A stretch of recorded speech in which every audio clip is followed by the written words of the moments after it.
Hey, book lovers. Want to hear a story?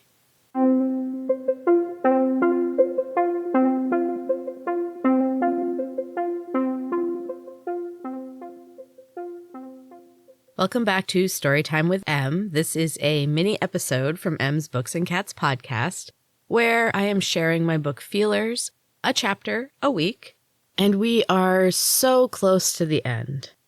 And so, without further ado, here is chapter 29 of Feelers.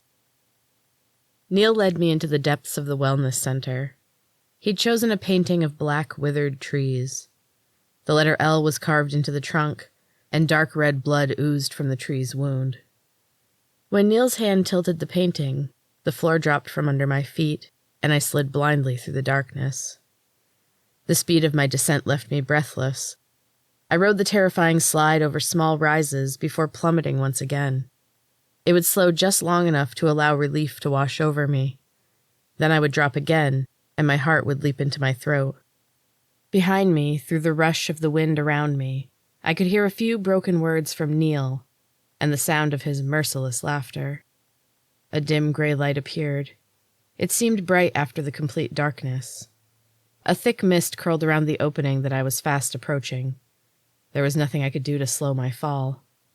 I shot out of the opening through the thick fog and landed hard on a pile of cushions and pillows. Oof!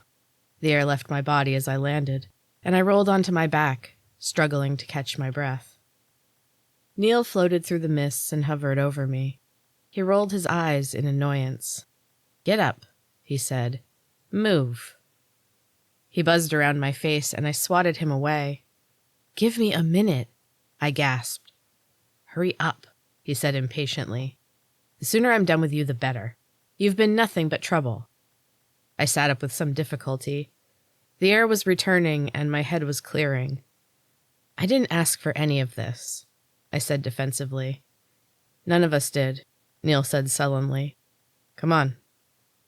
He fluttered into the fog, and I hurried to stand up and follow him. I didn't want to be lost alone in this dense haze. He kept just out of sight. I could see a small, shimmering light, a glint of silver in the gray. He paused, and I caught up with him. We had reached a wall. The thick cement was almost the same color as the mists hiding it. Neil hovered in front of the heavy black door with the shiny knob. The metal was smooth and unadorned, but something about the simplicity made me recoil. I took a step back. Neil laughed and shook his head.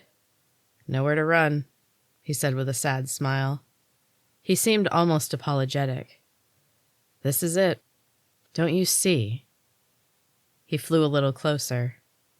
"Don't be afraid. It only hurts for a moment." I was unexpectedly overcome. I turned and vomited into the fog, and Neil made a disgusted face.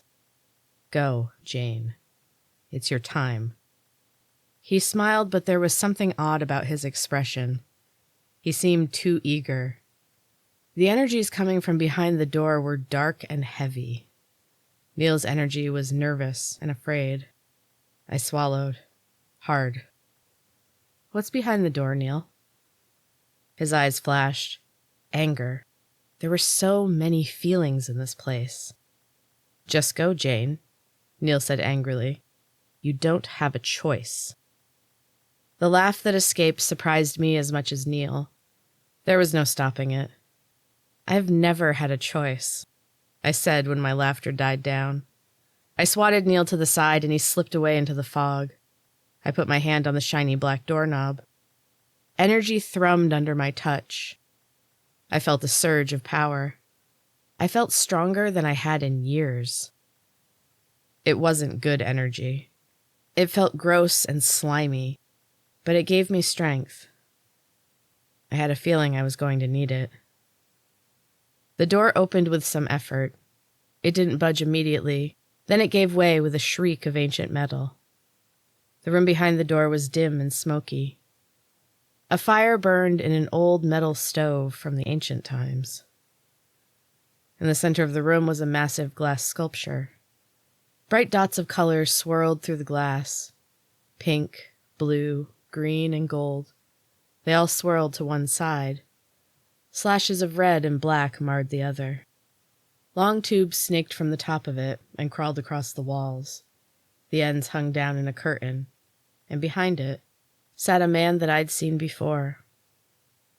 Leopold sat cross-legged on a shiny black cushion and held one of the tubes between his rotting teeth.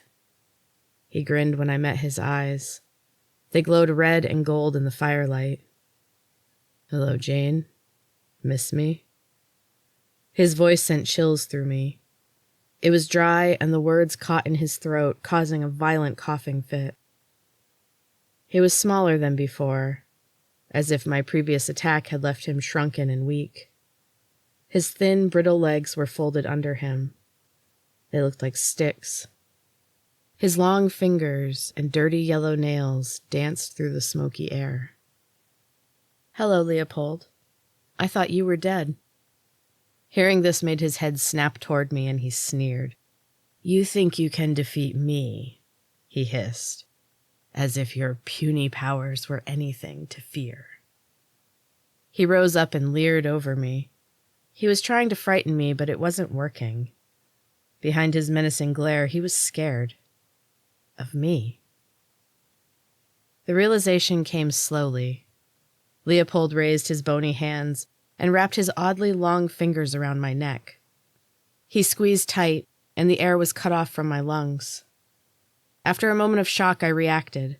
I slammed my head into his jaw. There was a crunching sound, and I felt a sharp pain where his teeth connected. It was all over in a moment. I grabbed his fingers and tried to pull them back. His nails dug deeper into my throat. My lungs were burning, and panic made my blood surge in my veins. I pulled harder, and his fingers snapped like twigs in my grip. Leopold screamed.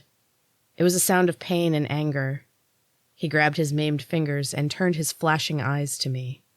"What did you do?" "You were trying to kill me." He laughed bitterly. His wide smile showed way too much of his foul teeth. "You'll wish I had," he sneered. "And if they find you, they'll do much worse." "Who?" Leopold seemed to lose his energy all at once. He shuffled back to his cushion and slumped down onto it. He placed a tube between his lips and sucked on it for a moment.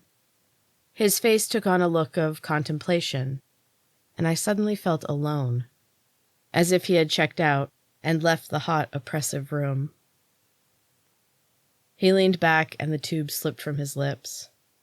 A faint wisp of silver smoke trailed from the tube. A vicious coughing fit doubled him up, and I stood over him, unsure of what to do next. His head snapped back, and his throat was strained. Veins popped out, and his burning eyes locked onto mine. "This is your home. Stay where you belong." His eyes rolled wildly, and he floated into the air. His legs remained crossed, and he hovered in front of me. His face was turned up to the thick cloud of smoke collecting at the ceiling. Fear coursed through me, but I put my shaking hands on my hips and took a deep breath. The smoke burned my lungs, but I didn't allow myself to react. I could feel the smoke curling through me. My powers came to life. Leopold noticed the change, and his face paled a little. He sighed and looked resigned to whatever happened next. "Very well. You've made your choice." He raised his hands, and the smoke collected around him in a thick black shroud. He became a shadow amidst other shadows, but his glowing eyes gave him away. I lowered my hands to my sides and spread out my fingers. I could feel the heat from the fire behind me. The flames came when I called them. They licked at my palms, and when I raised my hands, they followed. The fire washed over Leopold. The smoke clouds split, and the flames engulfed him.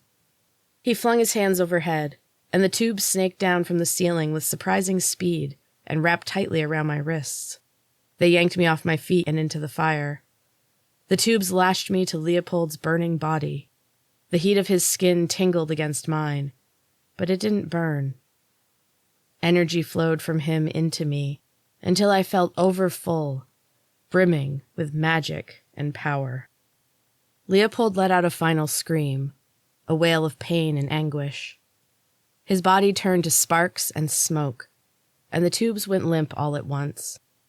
I dropped to the floor and landed amidst the cushions and ashes. I stayed there for a moment and caught my breath. The smoke cleared from the room. The fire popped in the fireplace.